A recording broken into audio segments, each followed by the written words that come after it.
Well, good morning, everybody. It's 3 minutes to 7 in Australia. And yes, I've done a camera reveal. Why I would choose it to do it this time of the morning has me beat. But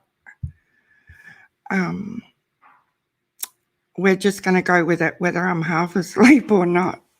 I popped the link up there. This is the first time I've done this. So, and I think it's the first time for Les too. So you'll have to bear with us while she comes up.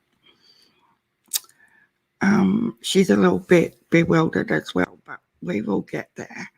Firstly, I want to thank you guys for coming in. It is amazing to see you all in here and having my back, and the encouragement is awesome.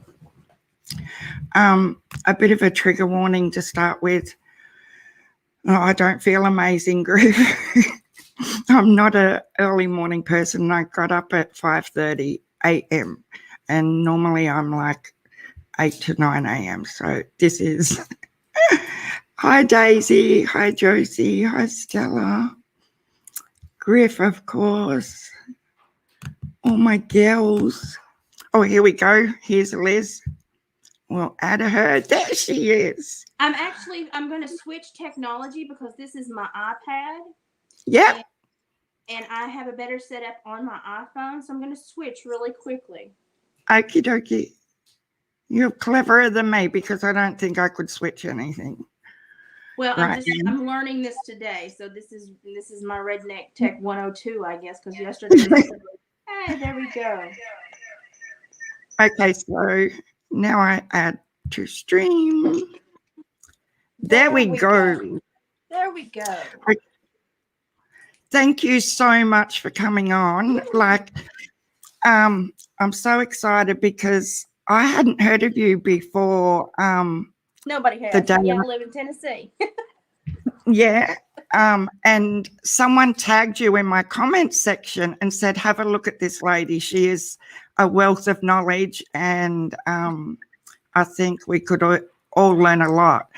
And I thought that was so important. Like, we all know the everyday, day-to-day of this case and the shenanigans, but I felt it was important because of the history and stuff like that. But I just wanted to firstly give a trigger warning like this. If you don't want to hear about the essay and that sort of topic, and you think it might be not okay for you, it's fine to not stay around. But tell us a little bit about yourself, Liz, and your background. I am from Tennessee. I'm from a very rural area in Appalachia. Mm-hmm. I grew up in a very odd home. My mother was an educator for 21 years. My father was a farrier and a blacksmith. So I grew up between lecture halls with my mother and farms and horse barns with my father. So I would like to think I'm well-rounded, but I might just be really mixed up. No. I started in school in veterinary science, and I'd always had a passion with animals. But when I found myself going into the vet science world, I was just disenchanted with the education I was getting. And I was like, something, this is not what is really tripping my trigger. And so I thought long and hard, and I thought I have always really loved anything that has to do with anthropology, sociology, how human existence formed and changed and conquered places. And so I thought, well, I'm going to try psychology. I tried psychology, and the first class that I had, my teacher looked at me and they said, you have a very different view than other people. Wow. And I thought, well, yeah, I'm a little odd. I guarantee that. And so I just kept going. I decided this was what I was going to do. So I got my associate's degree in just general studies with a little bit of law sprinkled in, but mostly psych that I could add in as any electives. And then I went on to my bachelor's, which was pure psychology. And then I went to my master's in psychology. What I did was I just did forensic psychology to cast the widest net possible so I could get the most jobs, because I intended to be working in the prison systems and learning how to revamp the prison systems and to keep prisoners safe, reduce riots, and learn to Yeah. handle the dangerous prisoners. And then, unfortunately, I was diagnosed with a neuromuscular disorder that began crippling me. Oh. And as soon as my limp became pronounced, even though for almost a decade I had supervised murders with no incident, as soon as my limp became pronounced, my Department of Corrections wanted rid of me. Oh, you're kidding me. And, you know, they're very callous people. And, you know, they deal with callous people, so they're very callous people in response. And so after that, I went on and I did independent counseling with children that were in state's custody due to trauma issues and addiction. Mm-hmm. And I've also worked at a wilderness boot camp as a youth counselor with juvenile delinquents, basically. And I call them juvenile delinquents, but, you know, they're all like 30 years old and they still check in with me. So I guess they're bonus children now. So Wow. That's I like awesome. I like to work with the demographic that other people walk away from. Yeah. Well, that's needed as well. You know, like it's very, very important. And that sort of is where my head was going with this. Like,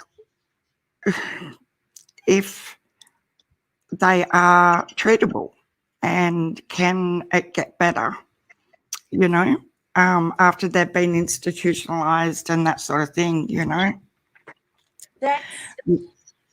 That's a really good question to start on, because it's one of those that's going to put us right smack into reality immediately. Because I'm just going to tell you that while sex offenders or anyone that is committed to sex offense, normally they don't have a background in any other crime, they don't have any other criminogenic behavior, and they normally have just a sex offense. But normally those sexual crimes have occurred for a number of years until they finally got caught.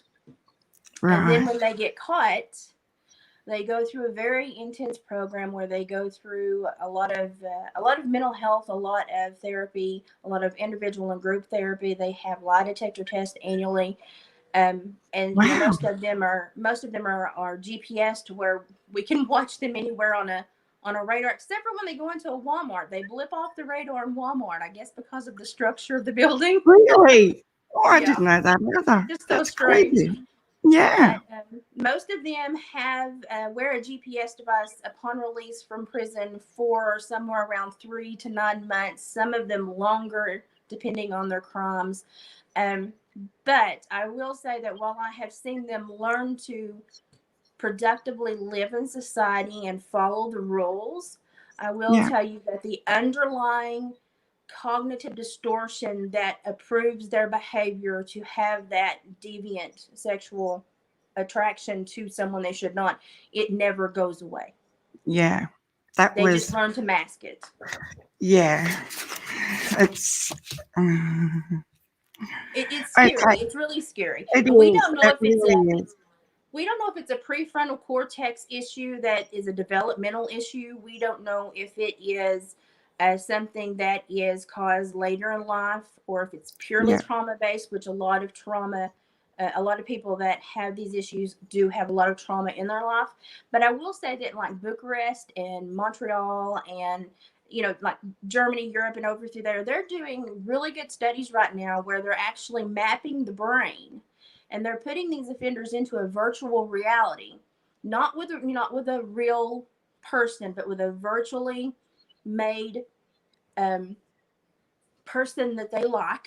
So someone that would excite them. They put them into a virtual reality scope with a victim of their choice, and they see what areas in their brains map. And we're noticing that it lights up a very specific pattern in the brain. So this is the beginnings of us possibly learning how to map and understand who has an inclination towards the behavior and who does not. Wow. Mm-hmm. That is amazing, isn't it? Yeah, it blows my mind, because it blows my mind too. we're so far behind in the States as far as monitoring. We really just crack the whip and tell them to behave, or we'll put them back in the prison. Yeah. And there's not a lot of help. It's a lot of really, they try to keep the officers, which are called PSU officers that only supervise sex offenders, they try to keep them in a caseload with low census. But I will say that in rural areas, sex offenders abound because it's easy to hide things in rural areas. So we would always have high caseload numbers. And it's very difficult because the Department of Corrections often wants to give them, you're supposed to have 35 to 60 max, but they want you to have 120 to 180. And there's no way you can control that many people that have that much deviant behavior and that much cognitive distortion. You can't stop anything they're going to do. No, that would be a huge caseload. Yeah. So could you tell us, explain a little bit about the types of offenders?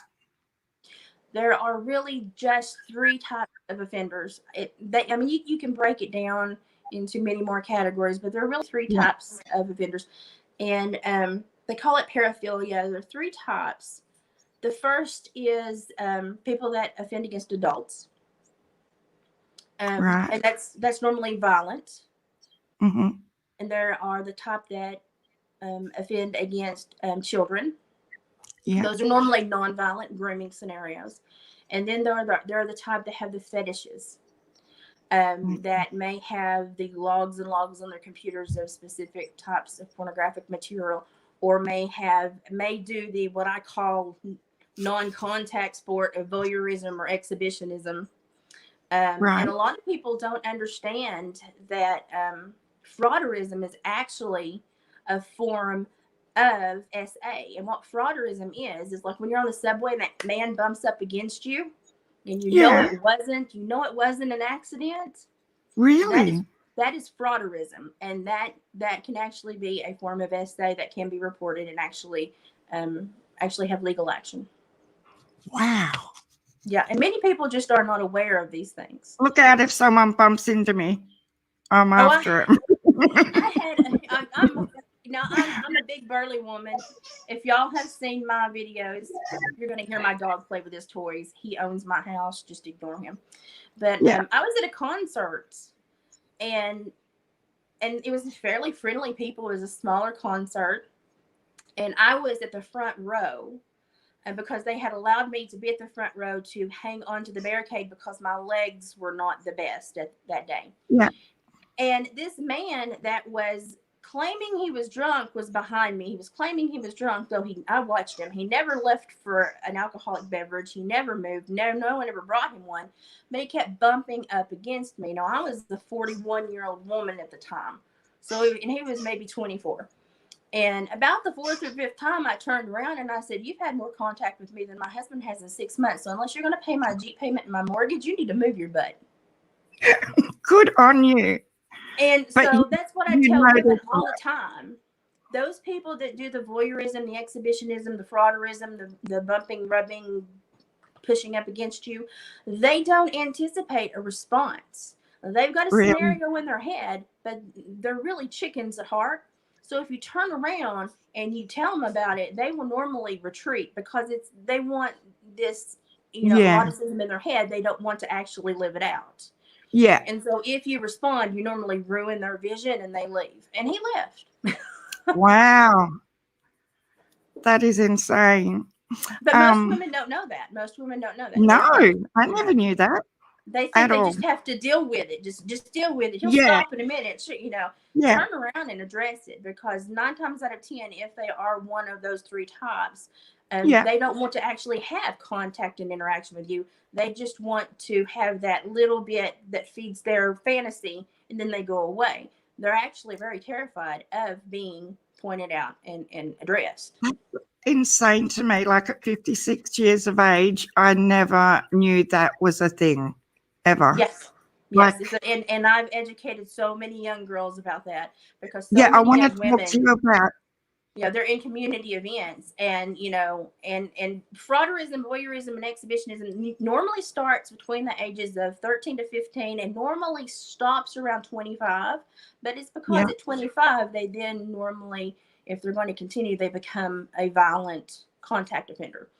um, Yeah. so I've trained so many girls about this, and I've been like, that is not something you have to deal with. That is not something that is okay. Personal Yeah. space is an issue. I don't care where you are. That is not Yeah. appropriate. And I've, as a young woman, I was not picked on very very much. Of course, I halter broke cattle. My dad was a farrier, so I was in the barns. I would help him shoe horses. Yeah. I was benching 140 when I was a freshman in high school and leg pressing Oh, 600. So wow. I was stronger than most of the football players. And I had a young man that was supposed to help me feed the cattle at the school farm on the weekends become slightly aggressive to me. And I was not in any way presenting myself in a sexual manner. I had on men's boots, men's jeans, and a big Ben winter coat. So I did not look like probably a female at Yeah. all. And I was doing all the work. He was not helping. I was feeding like 50 head of cattle. I was really irritated with him. And he came up to me and grabbed my big bin coat and pulled me forward to him. Of course, I could have snapped him like a twig in any moment, so I wasn't very scared. And I Yeah. said, what are you doing? And he said, well, my hands are cold. I said, well, that sounds like a personal problem to me. And he said, Yeah. well, don't you want to warm him up? And I pulled out a pocket knife. And I said, you better leave me alone. And he backed up, and I put my pocket knife back in. And he said, what are you going to do with that? And I said, well, if your hands are that cold, I said, your body cavity is at a solid 100 degrees. I think we can figure out a way to get your hands warm. Now, they will leave you alone. Now, people say, Yeah. oh, you took that too far. I don't know what he was planning on doing. I don't know what he was planning on. But he put Exactly. his hands on me and pulled me Yeah. to him. So at that Yeah. point, I took it as this is someone who is, threatening me Yeah. with contact. So I'm going to threaten right back. And Good so on a lot you. of people, a lot of girls don't have that capacity and that ability. And I'm a mama of 120-pound, 5'10", blonde, beautiful young little girl. Yes, I've seen her. She's And when beautiful. she's beautiful, yeah. When she was growing up, I was like, I don't know what you're going to go through in this world, so you need to tell me, because Yeah. I never garnered the interest you're going to garner. And Yes. so we would be shopping in a store, and we would go separate ways to get something, and she would pass me and go creeper at 12 o'clock. And I would step in behind her and look at the creeper and go, where you going, bud? You like what you see? Well, I'm her mama. You touch her and I will touch you. Yeah. But I also told the little boys that took her on a date, have a good time, but whatever you do to her, if I find out about it, I'm going to do it to you. Yes. So, boundaries are great things, and parents have Yeah. forgotten how to give boundaries. We've forgotten as parents, I think, how to give our children power, Yeah. because it's all Exactly. about, it's all about compliance and being nice right now, but you need to have power in life, because victimization starts when they diagnose that you are weak. And Exactly. that's one of the scariest things that I never wanted my And they daughter to can, feel. yeah. And predators are very selective in clever in Oh, choosing their yes. victims too, Yes. just from And my yeah, observation. they will Um, groom the children that they know lack something at home, or lack yeah. attention, or lack the ability to speak up. And Yep. then they will take them, and within the grooming, they will build up that I'm your favorite person now. I'm taking care of you. I'm meeting your needs. And then by then the child is really attached. And Yeah, so exactly. then they begin the psychology of breaking the child down, and they start the gameplay. And then, bless their hearts, children, even as young as children can be, biology in your body will betray you. So when they Yeah. get to where it is physical contact, then they will start saying, but you enjoyed this, you Yeah. participated, but what most people don't understand is, while this is also them trying to make the child feel remorseful and responsible, it is also because the person that is doing the abuse has in their mind said, this child is meeting my emotional and physical needs, and therefore they are my partner.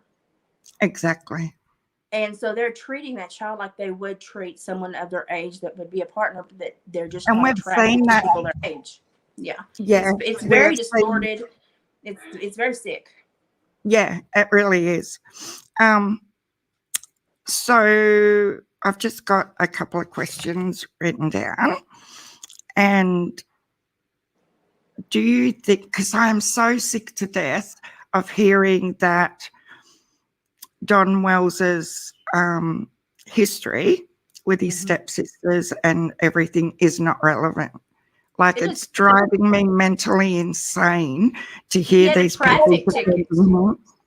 Yeah. and that, you know, like, it has to be relevant to me, but It you is. know, It is. yeah, If he had a traffic ticket 25 years ago, it's relevant in this case.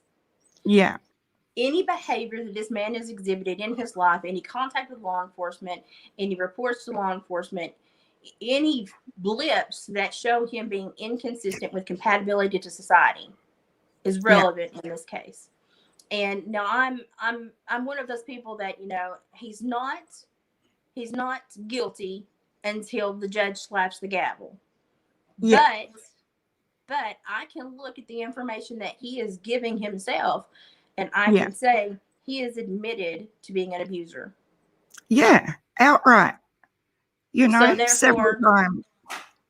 Yeah, it's just, I just don't understand how people can say that it has nothing to do with Summer being gone, if you like, in his words. one You of the know, things that bothers me the most is that if you look in the pattern of behavior in his family, a lot of it is incestual. yeah, It is within the home. Is within the family.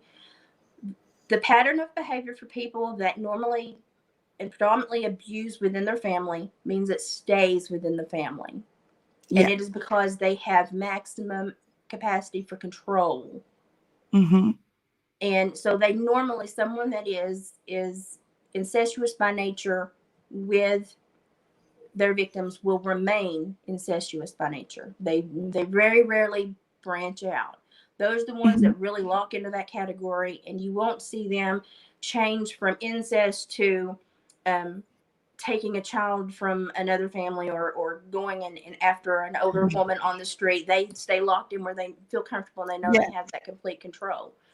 yeah, And so to know that his victims have predominantly been family members in the past, and now we he was, have a 5-year-old missing, which is the predominant age of the victims, around about the victims that he started with when he was younger, that he's admitted to. yeah, Then it creates a very substantial link that law enforcement has to look at. yeah. And then you look, another thing, this is just, I haven't got it written down, but another thing that I think is relevant is Grandis, and we call her the grandma Grandis, and Candace both have backgrounds of being SA'd.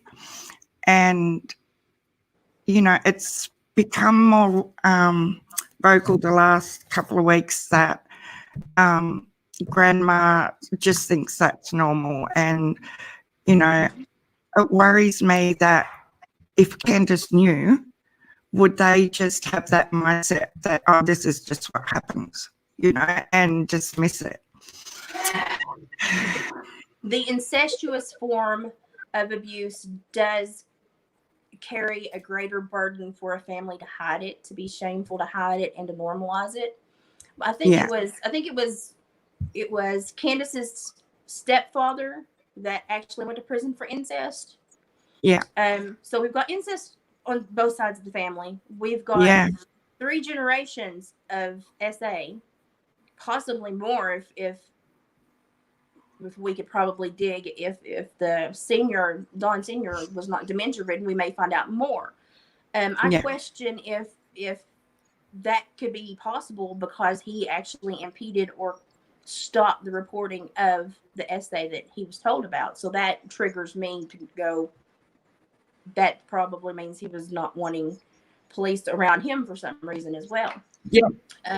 But yes, they see it as normal. But you have to think, if you get up every morning and the first thing your parents do is slap you and berate you and belittle you, and it happens Yeah. every day for 10 years, and you get up and you get used to it, then it becomes normal.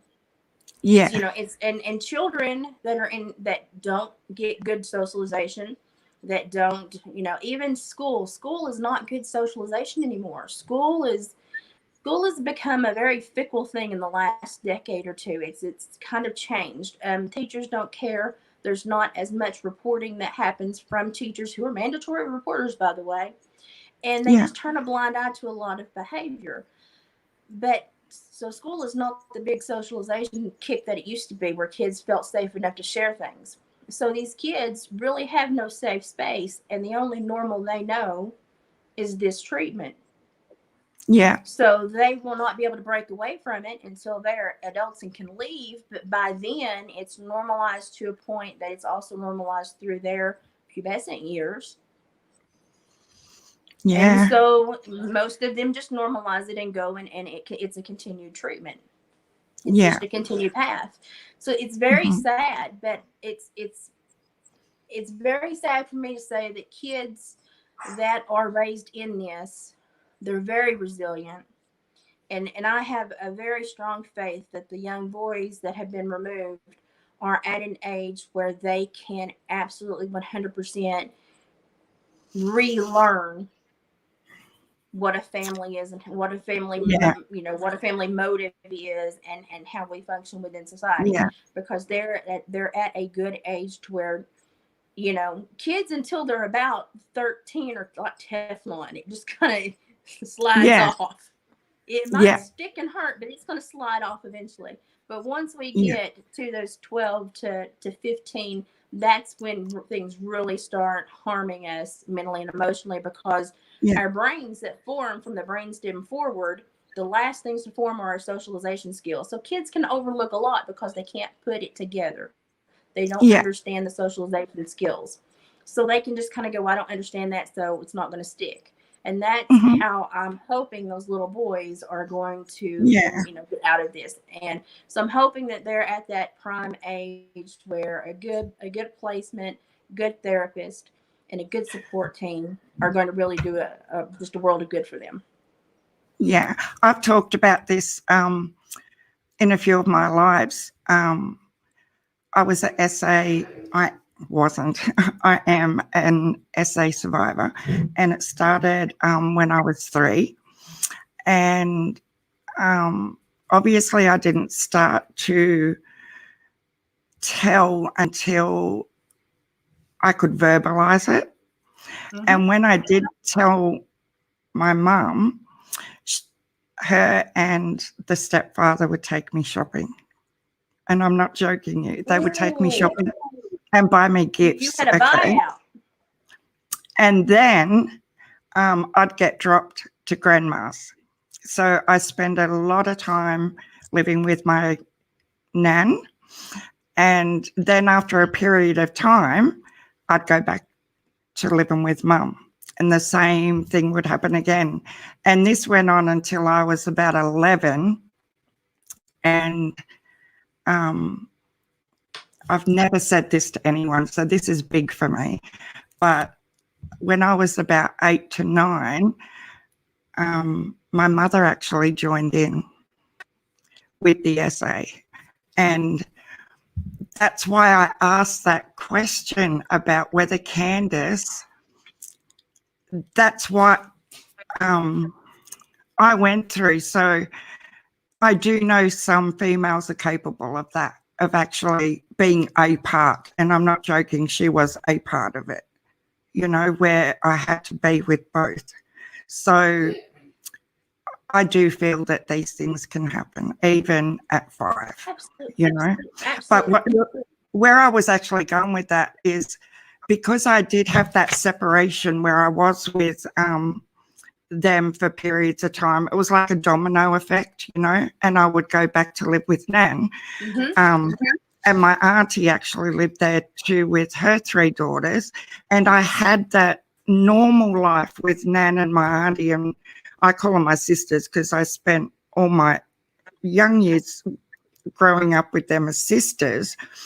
That is what give me the outlook on what a normal life is and how to grow Let me ask you a properly. question. Yeah. Before you tell, let me just ask a question, because this is where my mind is going. Did you at some point see the abuse as a way to earn a reward to go shopping and go to Nan and get back to normalcy? No. Good. Okay. Good. That is normally what abusers want to inflict upon that child. They want that child to normalize that behavior where they almost look forward to it so that they participate more readily. Yeah. So you are one of the very few children that put it together very young. This is not correct. No. My home is not right. There's something not right here. And this is why I do not feel safe here. And this is why when I'm at Nan's, I feel better. Yeah. Some kids can't do that. Some kids can't do that. It was bizarre in the fact that I can, like, all I've ever known is, it's a horrible word, but I hated them. You know, like because Nana become unwell and Auntie work full time. So there were times when I just had to go back there. You know what I mean? So, yeah. Has anyone ever told you that you're allowed to hate them? Yeah. Well, that didn't start to really come out till I was about 40. And that's another thing that drives me insane when people are giving Jeannie a hard time with why come out now, especially Donald. You know, why come out now 37 years later when this could have been, why didn't you say something earlier? Like I told my husband. Well, we never know when they're going to be triggered. No. Yeah, you but never even know when I got you're going to be married, triggered. Yeah. When you're going to get the peace of mind and the push to share. Yeah. And a lot of people are upset Jeannie and Mary are putting so much of the story online. But then I look at people and I go, well, it's their story to tell. I understand that law enforcement could do a lot with their story if it didn't go out into the public. But then my counselor mind goes, but these people are benefiting so much more from it going out into the public. Yeah. Because they're getting the love and the feedback and they're getting a support group that they're not going to get from law enforcement, because law enforcement is going to be very cold and very robotic. Yeah. And so you're not, even if you tell your story and you get charges, you're not getting the feedback you need to feel like you've really done something to be proud of. And so while these women are catching a lot of grief, I think that if you get ready to tell a story of something tragic that happened to you, I think you should be able to stand on whatever mountain you want to stand on and scream it to whoever you want to scream it to. Yeah, exactly. But I talked about it when I got married and engaged and all that sort of stuff. Mm-hmm. But it wasn't till my 40s that I would talk about it more. And then you're really guarded with who you want to talk to about it. And I'm just trying to get rid of one. There's no point putting headphones on because the little one will go and listen anyway. She'll go into her device. So now she's just lost me. But yeah, that side of it when I was with Nan and everything taught me, like you were saying with the boys, that there's this whole other side of life where you get an education and you get a good job and just what normal is. And it was totally normal there, you know. So that enabled me to become the person I am, you know. Whereas if I'd stayed in that situation all the time, I wouldn't have known any different. And it just would have had to have been the normal. So I totally get what you're saying there with the boys, and hopefully they're in, I did hear that they've been separated, which is sad, but hopefully they're doing a lot better and they can grow, you know, that side of life and see what is okay and what's not. Yes, yes. I It's hope a this lot is of, an yeah, eye-opening experience for them. yeah. So, um, generational, we've sort of gone through that, haven't we? Like with Donald's blaming Jeannie now that, you know, she initiated it, and where did she learn it from, and that sort of thing. Like, we all know he's just trying to throw everyone in the whole story under the bus, but he obviously learned it from someone as well, you know. Oh, Or do absolutely. they learn it? I stated in one of my videos, and I don't know if you've watched many. I try to only do videos when the family speaks, when do an interview. I try not to do a response to anything except for the family giving Yeah, information. But in one of my videos, I said that the adeptness that he showed in grooming someone of her age at such a young age himself tells yeah, me that he probably grew up in it, probably something was happening to him. And then people think, well, you're feeling sorry for Don. That does not justify that he carried it on. It just tells the story of how this builds momentum to be a generational issue in families. But yeah, I've been interested in the phone calls to, because Don came out very strong as the speaker in the family. Candace did not speak. He was the promoter of the truth. yeah, He was the Facebook revelator. And then when these things start coming out about him and his past comes back to haunt him, then he starts trying to really pull in the church, going, I'm going to these candlelight yeah, vigils. We need belief. And a lot of people are going, well, bless his heart, he's hurting and he's reaching out. And I'm going, that's emotional manipulation. That is someone that's very good at what he's doing. He's done it for a very long time, and it's yeah, contrived. And I was on it from the get go. And so now that we're seeing him become a little bit more irate and angry in the phone calls, and it's less control and more anger and rage, it's because yeah, he's losing ground. He's losing right. power, and he knows it. So And I he's feel not that, calling. law enforcement's very, yes, law enforcement's very tight-lipped, and if TBI are tight-lipped, I've worked with TBI. If TBI are tight-lipped, it's because they're working on something big. Yeah, So I'm sitting here going, he knows that his house of cards is fixing to fall, and I'm just mhm, waiting because I do predominantly feel that the parents, we know there's negligence in the home because the boys were removed, and yeah, we know that he has admitted to SA. mhm, So we know that their hands are not clean, in any capacity. yeah, So yeah. I'm just with everyone else waiting to see exactly what occurs. I'm not someone that jumps on the emotion train. I'm not someone that gets on and Yeah, is like, I want to see this happen and this. I kind of remind people there are probably about 20 different scenarios going through law enforcement right now. There are probably about 3 to 4 teams working on this, and they probably have, I would say they probably have 30 to 40 people they've profiled, and they probably at least have 10 to 12 that they're highly interested in, just from the numbers and the people that are presenting online and verbalizing things. And yeah, so what I think is going on is a bigger investigation than anyone could really think about, and it could potentially end up being a multi-state investigation because they have bounced through multiple states, and he has admitted to SA in other states, so this could turn yeah, into a federal issue. And so yeah, I'm just sitting back and I'm going, law enforcement, do your thing. yeah, I have complete trust in the TBI. I know they're good. I've worked with them. They've irritated me from time to time, but they're good at what they do. yeah, And yeah. around here, we do not play with people that harm our children. We are a very tight knit group in this area.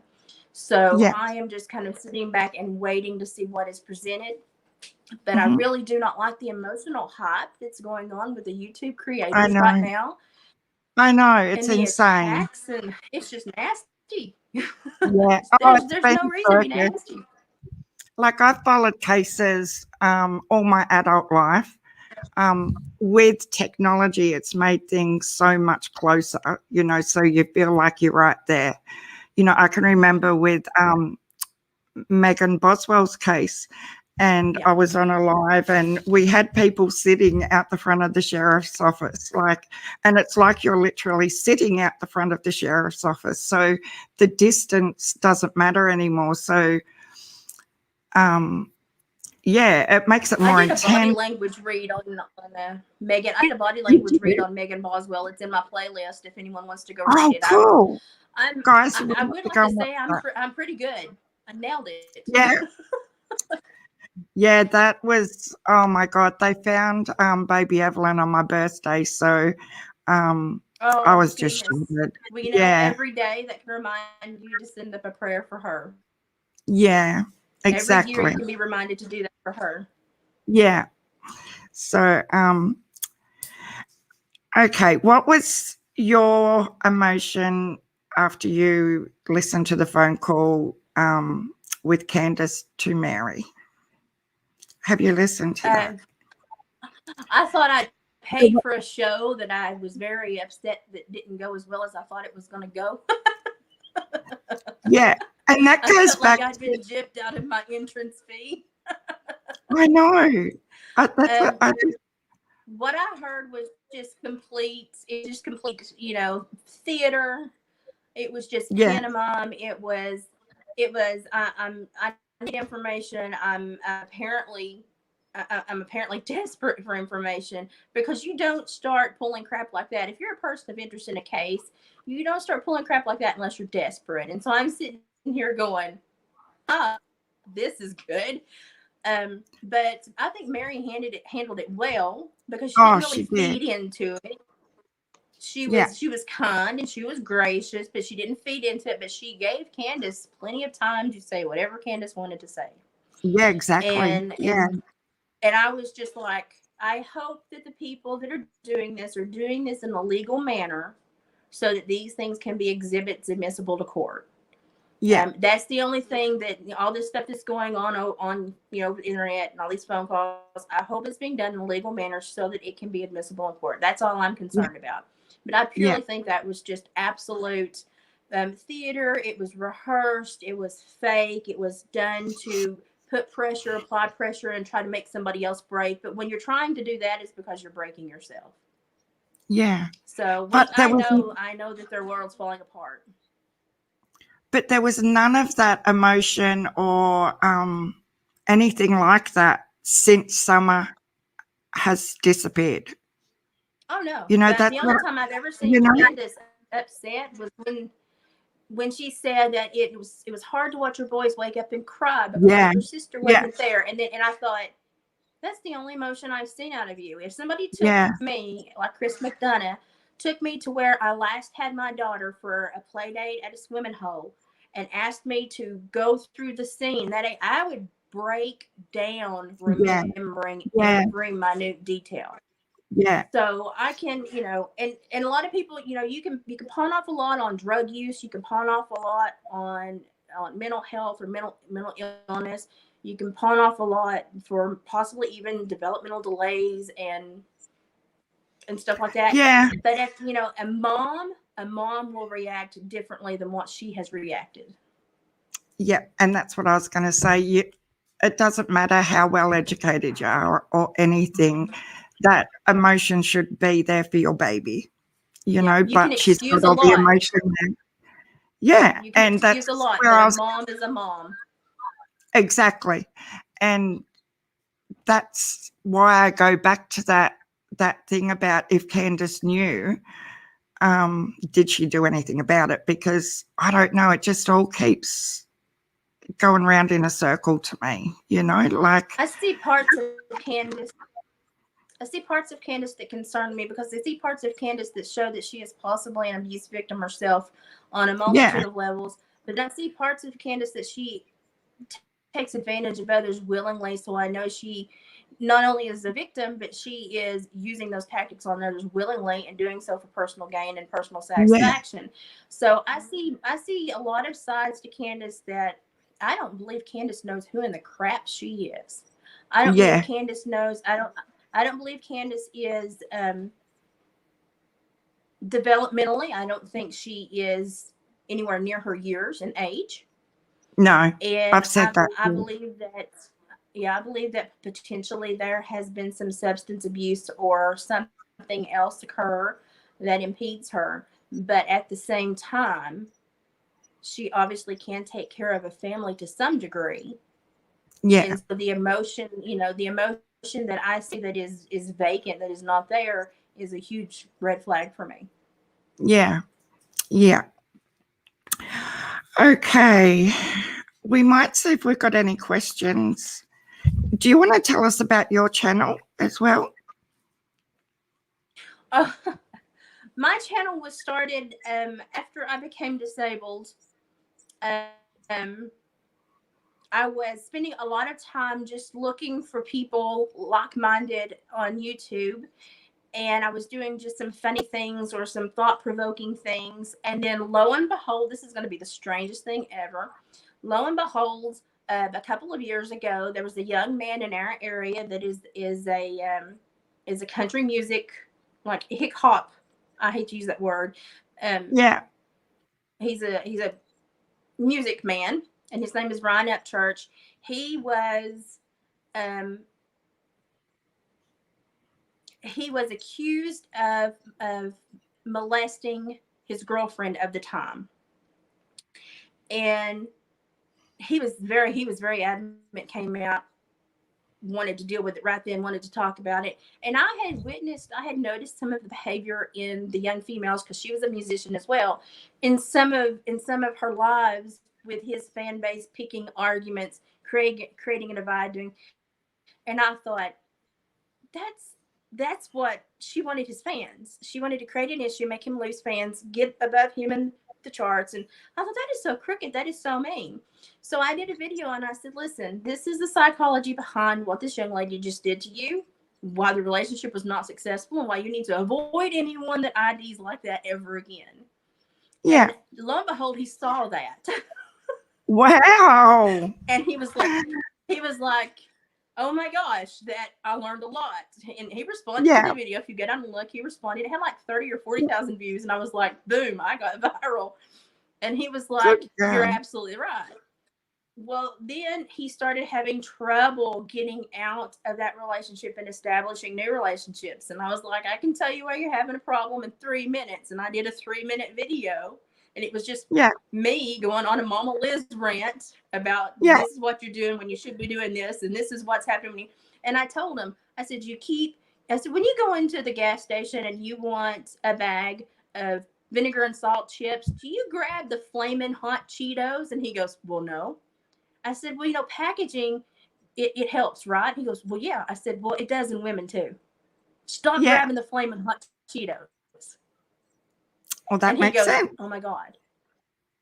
And I said, you have a normal vibe to you. I said, before you were famous, you were dirt poor and you were happy, and you know what it is to be dirt poor and happy. And I said, you still have that capability, and that's where your heart is. I said, you're not going to be happy with someone who does not understand that side of you. And lo and behold, now he's been in a relationship for a few months with his old high school sweetheart. They're doing great, building a home. He's doing great. And that's kind of how I became unofficial Creek Squad counselor. They call his fans Creek Squad. And so Ryan Upchurch kind of gave me my boost into YouTube. And it was just me trying to be a mama, because I saw him in such pain. And he actually, we've actually had some Instagram conversations and stuff, and we've chatted.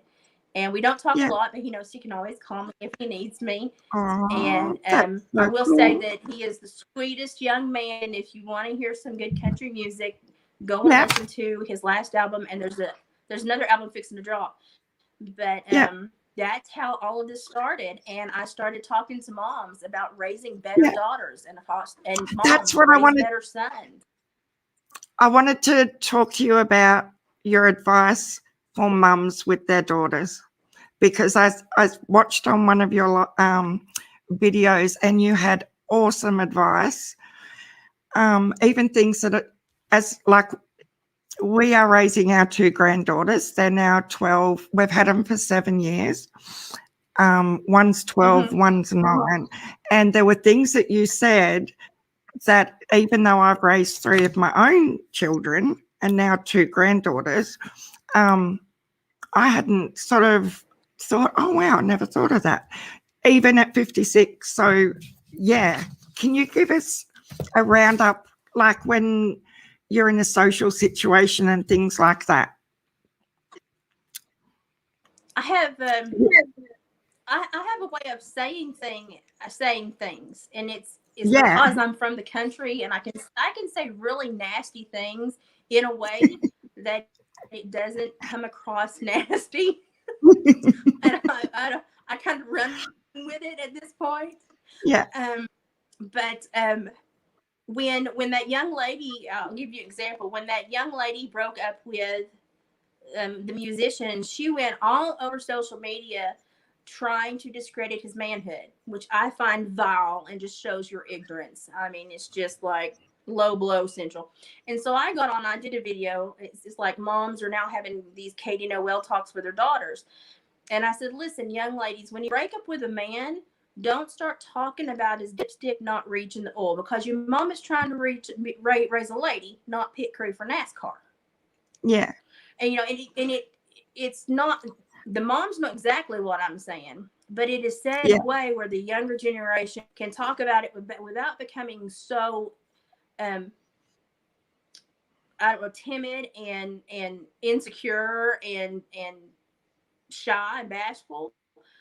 yeah, So it starts these conversations with parents, and it's like I told the girls, I said, when you make your bologna sandwich and you pull that red ring off the bologna, it's too late to fuss about the pig going to slaughter. Make better decisions before, yeah, you know. yeah. And so I say these things that I've been told I need to write a book called Lizisms, because I come out with a whole lot of them, and every once in a while my son will go, write that down. Yeah, So yeah, maybe I need to write that down. yeah. But there's a Um, way to say things to provoke thought without creating yeah, emotional hysteria and get a rise. I don't want anybody's eyebrows to go up when they talk to me. I don't want anybody's bristles to go up. I want them to think. yeah, And so, when a lot of my parolees would come in and they'd be mad, the first thing I would tell them was like, look, go outside, put your eyebrows down, and you can come back and we'll talk about it.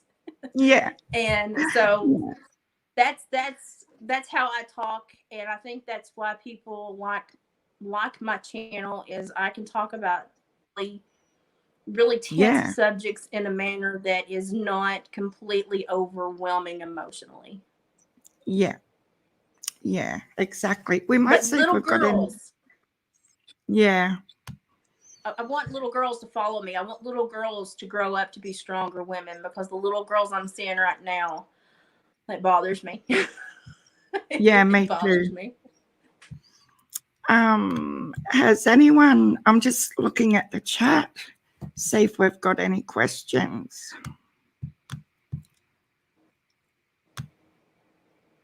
I don't know if you all noticed, but I have a 23-year-old son who is married, and Yes, he's an arborist, and I post videos. I post videos of him, and I'm going to actually try to do a video with my son about what it was like being raised by a mother like me, and what were the tactics that I used that helped him successfully grow into the young man that he is. Because he's 23, he's been married since last November. He owns his own business, and oh, I get yeah, so many compliments. Yeah, when he does jobs, I get emails and messages from people going, that is the most respectful, sweet young man I've ever met. And, yeah, how in the world did you raise him? Well, and I laugh and I say, well, fear is an excellent motivator. But yeah, I raise them in a very honest manner. And so I want to yeah, do a video with my son so that mothers can see how they can raise sons, because yeah, sons do challenge mothers. yeah, It's normal. It's, if you've seen a herd of cattle, that little bull calf will eventually try to root his mama out of the feed bin and off the hay and be a complete turd. And that's normal. But and yeah, most mamas go, why are you doing this to me? You don't love me anymore. Instead of saying this is normal psychological, biological behavior, and I need to respond in a yeah, way that he will learn something. yeah, instead of in a way that's going to make him hyper emotional and think that he won. So my son, I don't think he ever thought he won an argument with me in his entire life. My son was the easiest. I've got 2 daughters and a son, and the son's the middle child. And yeah, I can't even remember having to like lose my shit with him. He's always been just a good boy. And they've just had their 3rd baby. So I've got 3 more grandkids. And yeah, sons I'm are really blessed with good kids. I'm really blessed with good kids. And, you know, my son he's got an excellent sense of humor. And you know, I've always told him when he was getting kind of, you know, cocky in his teenage years, you know, they all think they're special. And I'd look at him and I'd go, you know what the difference between a pullet and a rooster is? And he'd look at me and go, what? And I go, buckshot. And he'd go, understood. And he would walk away. Yeah. He'd be like, understood. Yeah. So, you know, if you give your kids boundaries, and of course my boundaries are going to be more country, more farm inclined, more, you know, we were all raised on farms around here, and we're deep in the woods. But if you learn to speak to your kids in a manner they can understand, and people say, oh, well, we need to sit down and we need to have these big words and we have these big, no, you need to sit down and understand that their 10, 12, 13-year-old brain can only comprehend and digest about 5 to 7 minutes. Yeah. That's what you need to focus on. And impactful words last the longest. Yeah. My kids and grandkids all know when I say we need to have a chat. They reckon that's their cue for let's get out of here, because it's going to be intense. So, yeah. Okay, we have a question from Claire. Do you think summer will be found? You're breaking up just a little bit. Okay, try Can to you hear me now. Claire has a question, and she wants to know if you think summer will be found.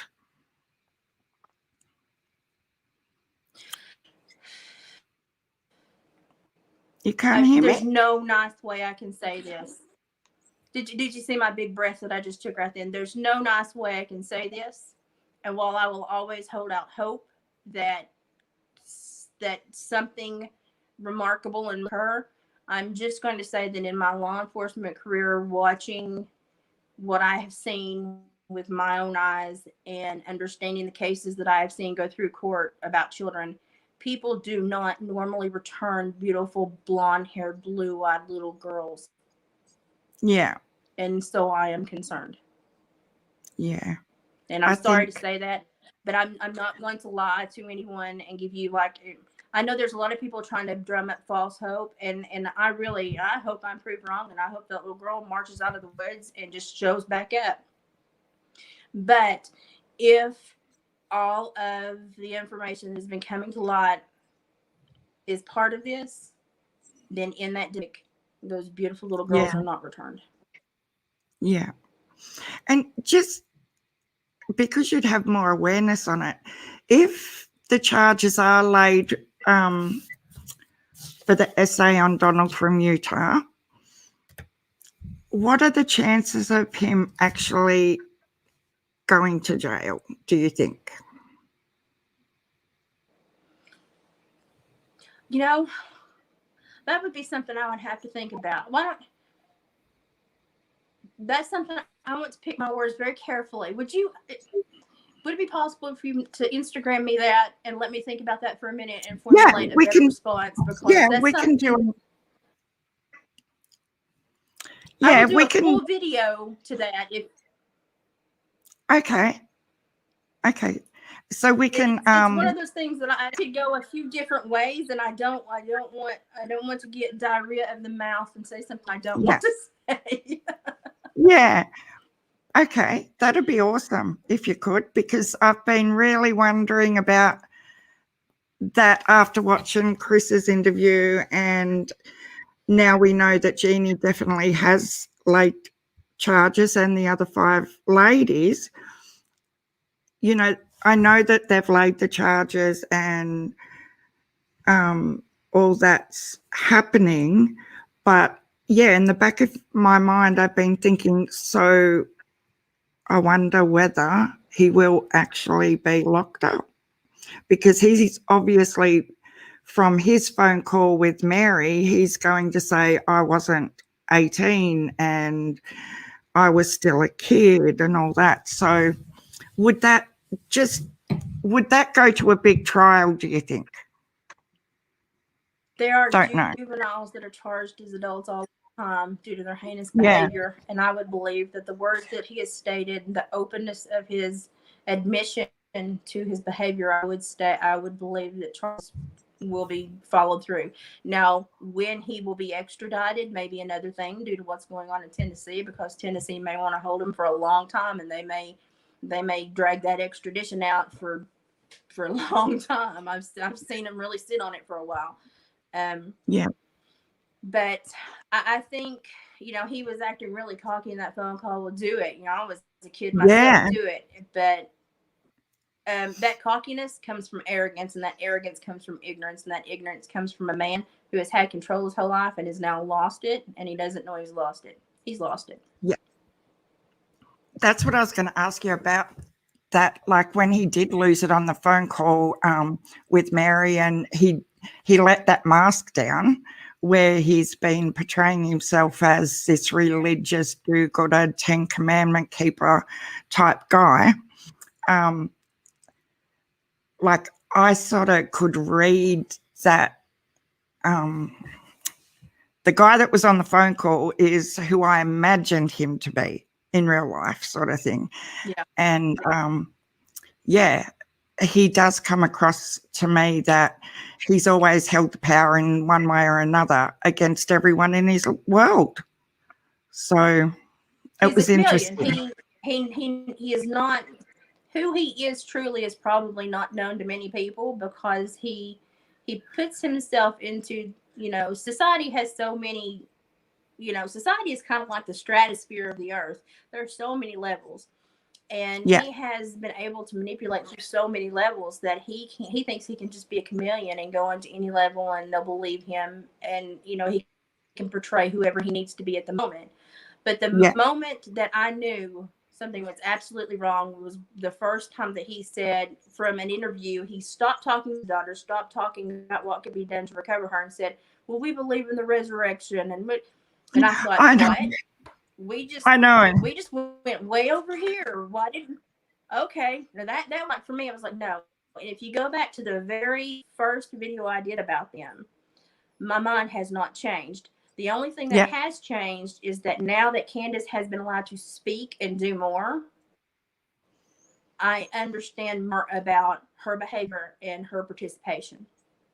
Yes. But if you go back to my very first video, I'm still dead on where I was then about Dawn. It hasn't changed. Yeah. And I've had that same gut feeling. What's the reason? If your daughter's missing, your daughter's missing, and then all of a sudden you want to talk to somebody about the resurrection of the Lord? I know. I'm sorry. Jesus is important to me, but my child is more important right now.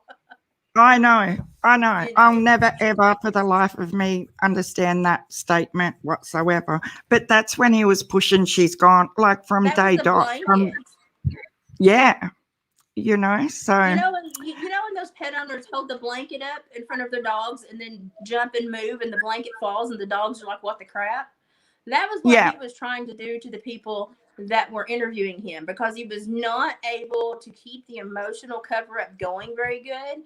So he diverted to confuse them, to hopefully give himself a moment to think. And I was like, oh, dude, no. We're not playing that game. And that's what really caught me on him. Yeah, and the fact that he had his son under his arm, to me it was like, I don't know, it was like a pity thing as well with his son there, but more like he needed his son there as well to prop him up, sort of thing, emotionally, to carry through with his lies. I can't even describe what I'm trying to say, but yeah.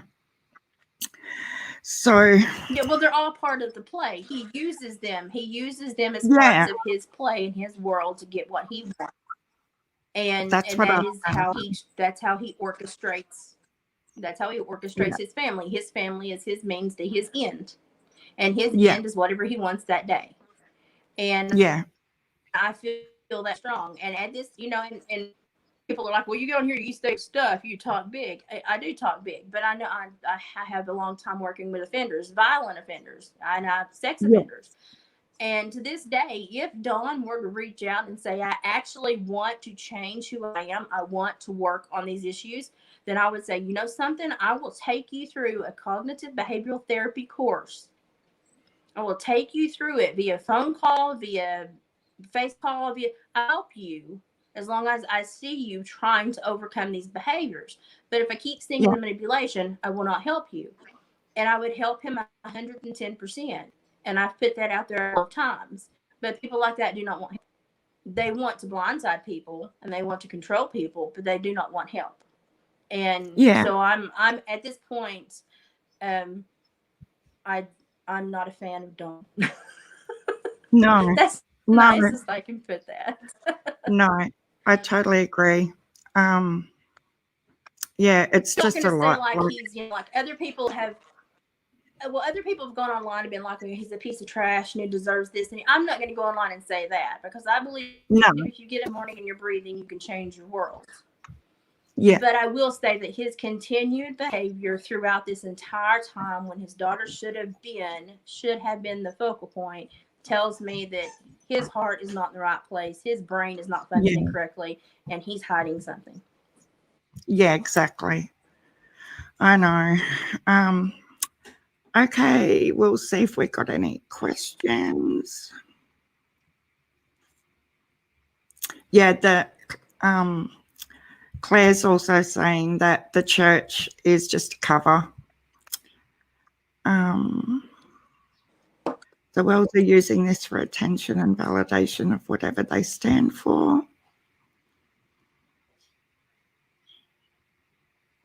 I believe a lot of church for a cover. I grew up in church, and I'm going to tell y'all, I'm going to tell you something that's going to shock you right now. My father was a Baptist minister. I grew up in church. There are a lot of great people in church. And there's Yeah, also about a 1% population that are there because they need stature within the community to probably shun an idea about something else they may be doing. And I became yeah, very aware of that as a very young girl because my dad was a pastor of a few churches. And so I saw the inner workings and I saw the people that to church was more of a social gathering and a social hierarchy than it was a place of worship. And yeah, so I do believe that in many ways church is misused for power and authority. So, and it's yeah, very difficult, because I'm without a church family in my life, there would have been times I would have got through a whole lot. But at the same yeah, time, I'm very aware that if you've got a group of over 30 people, you've got at least dangerous people in that group. So yeah, it's just a game exactly. of statistics. You just have to be aware of it. Yeah, yeah. Okay, well, would you come back if we have any major developments and we can have another chat? Would you be interested Absolutely, in absolutely. coming back? That would be amazing. Does Sure, Liz think, anytime. Yeah, does, anytime. I think you're amazing because oh, you've shared more about yourself and your story that's helping more people than just me doing psychobabble, I believe. I think that the I women don't that are know. coming together to understand they have a power, that is what's going to be the win off of this case. Is women coming together, understanding we have power. We can use that Yeah, power. We can raise our families different. We can demand appreciation, respect, and the world is going to support us because yeah, I don't believe that women understand how powerful they are. And I think we're no. learning now. Um, And I think Jeannie and Mary and Trish are learning big time right now that they have way I'm more. learning, and I'm learning so much through them as well about all this because I've never talked about it. And I can't believe I'm doing it on YouTube. You know, I've never sat and had a coffee with a girlfriend and just started talking about it. You just don't do that sort of thing. But through this is the first time I've verbalized my story ever. And I don't feel bad for it at all, you know, and I don't do it because I want sympathy or clicks or views. None of that. It's just I feel like I'm a part of something, you know, and I know other people feel what I'm feeling. And that makes a difference when you know that someone else gets where you're at, sort of thing. Yeah. Yes. There's a huge Yeah. awakening. There's a huge awakening Yeah. occurring amongst the women in this world right now, and I think it's a great thing. I think it's a Yeah. great thing. And I think it gives us a different perspective on this story. You know what I mean? Like, especially with the essay with the stepsisters, it makes you look at the other side of it, where people are saying it's not relevant. You know it is 100%. You know, like it was. And this I don't know. story, it literally touches every component. Every Yeah. component of abuse be used is in this Yeah. story. Yeah. This would be something that if I was in college, I would be doing a thesis or dissertation over, because it touches everything, you know, that could potentially possibly go wrong in a family. It covers it all. So I know. I'm hoping that the world sees this as a huge learning experience. Yeah. And I hate that it potentially came at the cost of a young, beautiful soul. Yeah. But I'm hoping that we have enough respect for that young lady that we go, hey, you know something? Yeah. This doesn't happen again. Yeah, exactly. I know. So Claire has another question. Do you think the boys will be returned to Candace? Do I believe the boys will what? Will be returned to Candace.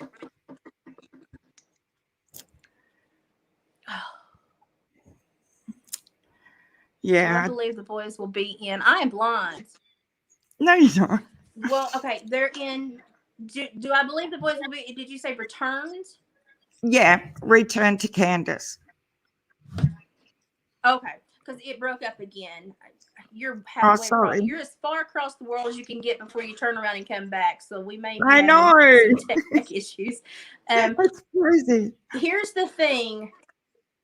Here's the thing that concerns me about the Department of Children's Services in Tennessee. Because I've been in family court a lot, because a lot of my people had family court issues as well. Family court ideally always wants to return the children to a parent. Now, do I think that they will return the children to Dawn with the admission of SA that he's putting? No, I don't believe that will occur. I don't believe that will happen, because his victims have been under the age of 13 and he's in the state of Tennessee. Then they will look at him as probably someone that doesn't need to be even around his own children. And there's sex offenders that can't be around their own children because of the age of their victims. So it's a very prominent issue. It depends on the implications that come out going forward on Candace's behavior, and what we find, if she was an accomplice, if she was accommodating the issues at home, if she was doing things herself. It depends on what we find out about her, because she's still pretty much, we've seen some questionable stuff, but she's still a blank, kind of misunderstood slate. I would hope, and this is difficult for me because I'm always an advocate to return kids to parents too, but because of everything I've seen in this case, I would hope that the boys would have the potential to go through therapy and potentially find an adoptive home. Yeah. I think that would probably be the best issue, to remove them and let them find a home where they can start over and not have to go back and weed through the bull crap that we know was going to be waiting for them there. Yeah. And that hurts me. That hurts me because I know that will hurt them in some ways, but I think it would be more beneficial. But I don't think the father will ever get the children back due to the admissions of his behavior. But Candace is a concern to me because she could play the victim card as well, which could potentially allow the court to not condone, but to turn a blind eye to some of her behavior. Really? That's scary, isn't it? Well, it's terrifying. Yeah. Yeah. Well, I think we've kept you on here long enough right now. Thank you so much for coming on and sharing your knowledge. It's just been amazing. And we'll do it again very soon, if that's okay with you. Yeah. And be more organized. So it sort of happened really quick, didn't it? You know, when I seen your video on Friday, our time, I was like, oh my God, I've got to talk to this lady. She is amazing. And one thing I noticed is you talk really, really fast compared to me. And I thought I have to have my good listening ears on, because sometimes when I'm with someone who talks really fast, I'm like, slow down, but you were fine. I totally managed. So, if I have notes, I slow down and I focus. But if I'm talking, just going through the manic brain that I have, it comes out quickly. And I also have the Scots Irish dialect, which is the dying dialect in Appalachia. I'm one of the last few that have this dialect. And so when I get really fast, sometimes my words turn into one big word. And I have to kind of watch my videos back and go, I don't need to do that again. That sounded really bad. No, it didn't sound bad at all. I just have to concentrate more. That's all, you know. But yeah, it's been awesome. And we'll definitely get back together again, because I feel this week, because it's Monday here in Australia now, I feel like something's going to happen this week in one way or another. I do feel something's coming. So, yeah. And guys, if you, because I've noticed there hasn't been lots of comments, although I've been concentrating on you, I haven't really been checking the chat. So I'm really sorry, guys, if I've missed heaps of questions. But if you want to leave them in the comments, we can put them together for the next live. And we can I can either go through the comments and answer a few, or if they're really extensive, I can formulate a video and answer some of them. But yeah, absolutely, I will watch this again and I will try to go through the comments and talk to as many people as possible. Yeah, that would be awesome. Thank you so much, Liz, and thank you everyone for coming in, and we'll leave it there for now, but yeah, we will do it again. You have a beautiful day. Thanks, you too. Nearly nighttime over there, isn't it? Bye. Oh, it's oh shit, she's gone. Sorry, Liz. I clicked on her and she's gone. Okay, guys. Oh, my head's going a million miles an hour right now. What did you all think?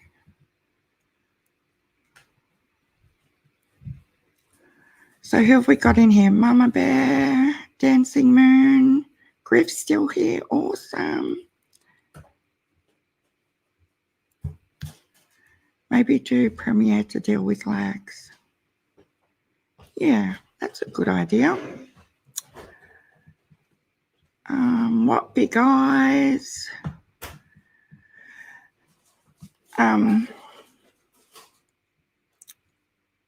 No, I haven't found Summer's birth record. I put a question out about that because I am seriously thinking, and this is just speculation and something I've been looking into for the last week, guys, but I think Summer might be a year or two older than 5. I don't know what everyone thinks, but if anyone can get hold of her birth records, because I've tried and I can't find anything, I think that would be interesting. Sorry, Cats. I really struggled doing two things, and because it was my first time having someone on to ask important questions, I honestly couldn't do chat and Liz at the same time. Maybe next time one of you guys can come up as well, and then we can cover both things. Oh, I hope so, Miss Justice. Yeah, I think she's got a depth of knowledge, and she is amazing with the psychology side of things, and her advice for females on how to be safe and all that sort of thing is really, really important. Hi, Stacey. Okay, guys, I'm going to go and make a coffee, and I will probably come back on live later because there's a couple of other things I wanted to talk about, but it's only 8 a.m. here, and I need to wake up properly and work out what we all just heard and everything, and go from there. And I'm sorry if it was a little bit all over the place, but I'm learning and we're getting there. And if you wouldn't mind giving us a thumbs up and a subscribe if you're new, that would be fabulous. And I'll talk to you all a little bit later today. Thanks for coming in. See yous.